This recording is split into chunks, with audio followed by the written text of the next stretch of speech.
जय गुरुदेव। नैमिषारण्य की तपोभूमि से बाबा जय गुरुदेव जी महाराज का संदेश।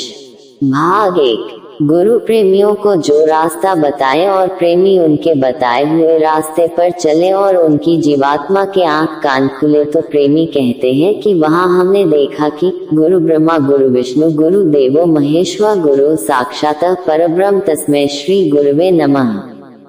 मंत्र को पढ़ते हैं पर गुरु के स्थान को नहीं जानते। अगर गुरु के स्थान को जान लेते तो विकार पैदा नहीं होता। मानवता आ जाती, इंसानियत आ जाती और सब में प्यार मोहब्बत हो जाता। जब प्यार मोहब्बत होता है तो चोरी डकैती मारपीट नहीं होती। वहाँ मित्र मित्र की चीज को नहीं लेता, प्रेमी प्रेमी की चीज को नहीं लेता। लेकिन जब शत्रुता आ गई, दिल के टुकड़े हो गए तो उसे कौन जोड़ेगा। इसे धन दौलत तो जोड़ नहीं सकता, इनको कोई महात्मा ही जोड़ सकता है। दुष्ट का काम क्या है? जुदा कर देना। कुल्हाड़ी का काम क्या है? पेड़ को काट देना। कैंची का काम क्या है? कपड़े को काट देना। काट तो ये सब देगी, लेकिन जोड़ेगा कौन? सुई सुहागा संत जन बिछुड़े देत मिलाए। कपड़े को कैंची काट देती है और सुई उसको जोड़ देती है, तो कहते हैं कि दुष्टों को कौन जोड़ेगा। इनको संत जोड़ देते हैं, जो अलग अलग हो गए उनको मिला देते हैं। इसी तरह से जब जीवात्मा जब परमात्मा से अलग हो गई, अब इनको कौन मिलाएगा? इनको भी संत महात्मा ही मिलाएंगे। गोस्वामी जी महाराज इतनी छोटी सी अवस्था में पूर्ण पद प्राप्त करने के बाद बहुत से लोगों को प्राप्त कराते हुए गए।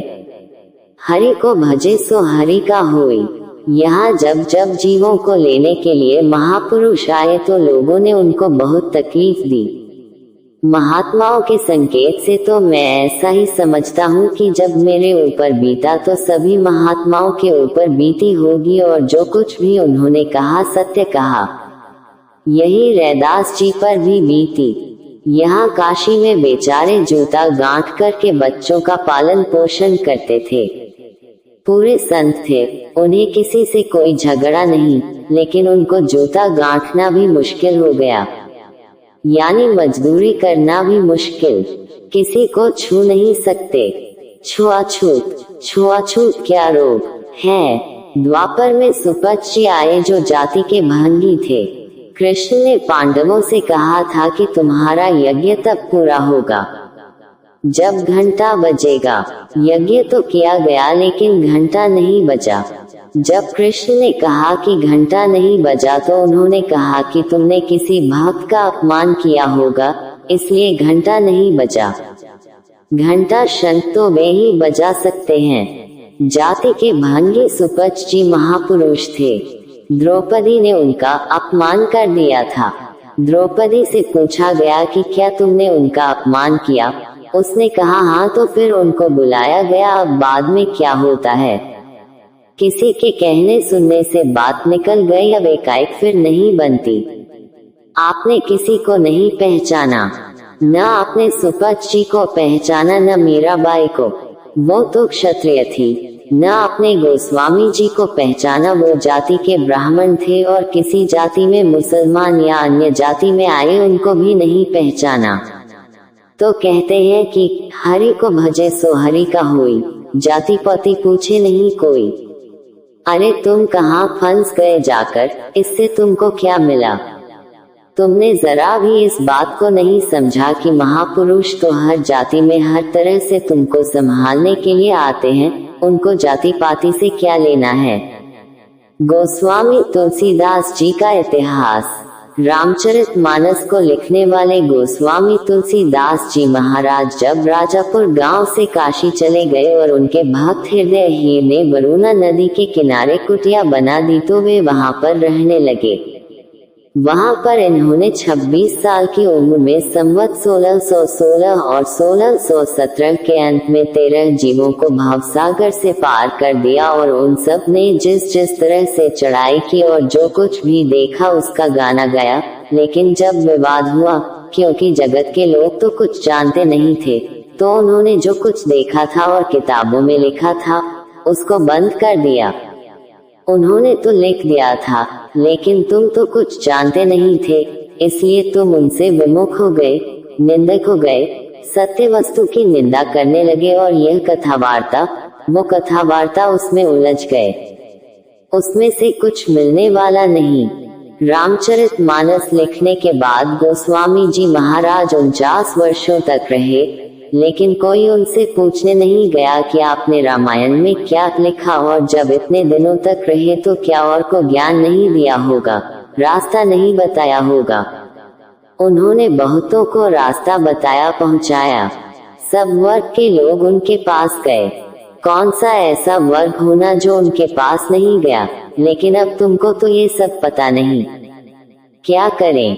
तुमको कैसे समझाएं? अगर तुमको सच्ची बात कह दे तो मुंह फेर कर चल देते हो। 88,000 ऋषि मुनि इस पवित्र भूमि पर इकट्ठे हुए थे। उन्होंने सोचा कि आगे कलयुग लगेगा तो पहले से कोई रास्ता तैयार किया जाए जिससे इनको आत्म कल्याण का सहारा मिले। उन लोगों ने उस समय यही विचार किया था, और आप आए हो कलयुग में इसलिए वह आपके लिए फलदायक है, लेकिन आपके आत्म कल्याण के लिए फलदायक नहीं, क्योंकि उनकी गोष्ठी तो द्वापर में की गई थी। उस समय कलयुग तो था नहीं, कलयुग बाद में आया। लिखने पढ़ने वाले तो चले गए जिन्होंने बताया समझाया था। बात करते तो हो, लेकिन इन कामों से खुदा के पास, गॉड के पास, ईश्वर के पास नहीं जा सकते। तुम जो काम करते हो वे सब शैतानी का काम करते हो, यानी खुदा को, गॉड को, भगवान को चकमा देते हो और अपने आप को धोखा देते हो, और अपनी रूह, जीवात्मा को भी धोखे में फंसा रहे हो। वो मालिक तो तुम्हारे चकमे से परे है। कलयुग को तो लगे हुए लगभग 5,000 वर्ष हो गए। आप उसका लाभ तो ले लो। बहुत से लोगों ने उससे अलग होकर इसका लाभ लिया तो उनको लाभ हुआ। ये तुम्हारी रामायण में की कलयुग जोग यज्ञ न ज्ञाना, तो जबरदस्ती कष्ट उठाते हो। फिर कहते हैं कलयुग केवल नाम आधार, कहते हैं नाम का वाणी का आधार पकड़ कर आए हो, और अगर यही वाणी यानी देववाणी, आकाशवाणी जिसको कलमा आयते कहते हैं उसका आधार मिल जाए तो सहज में ही भवसागर से पार उतर जाओ। अब तुम इसको तो समझते नहीं और कहते हो सब झूठ है। अब आप कितना भी पुण्य करो उसको भी जलाना, पापों को खत्म करना ही है। अगर पुण्य को रखोगे तो भगवान नहीं मिलेगा, आपको उसका फल मिल जाएगा। परमात्मा की प्राप्ति पुण्य से नहीं होगी, इसलिए आपको पुण्य और पाप यही छोड़ देना है। खुदा और भगवान ऐसी जगह पर बैठे हैं जहाँ न पाप जाता है न पुण्य। इसका तो आपको कोई ज्ञान नहीं, इसलिए महात्मा कलयुग में जीवों के लिए सच्चे हितैषी और सच्चे हितकारी है। वैसे तो उनकी महिमा बहुत है, लेकिन न जानने के कारण तुम उनको समझ नहीं पाते हो। मृत्यु लोक की जो सार रचना आपको दिखाई देती है उसका ठहराव पाप पुण्य पर है, यानी अच्छे बुरे कर्मों का है। यदि उनको भी बंद कर दिया जाए तो यहाँ न कोई पाप रहेगा न पुण्य। जब यहाँ पाप पुण्य कुछ नहीं रहेगा और इन जीवों का जब कुछ बोझा नहीं जमा होगा तो ये जीव स्वतः ही यहाँ से चले जाएंगे।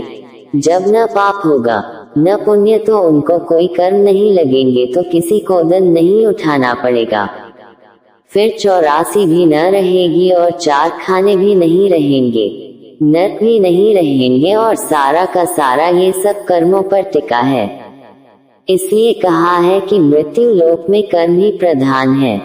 विश्व की रचना इसी पर आधारित है।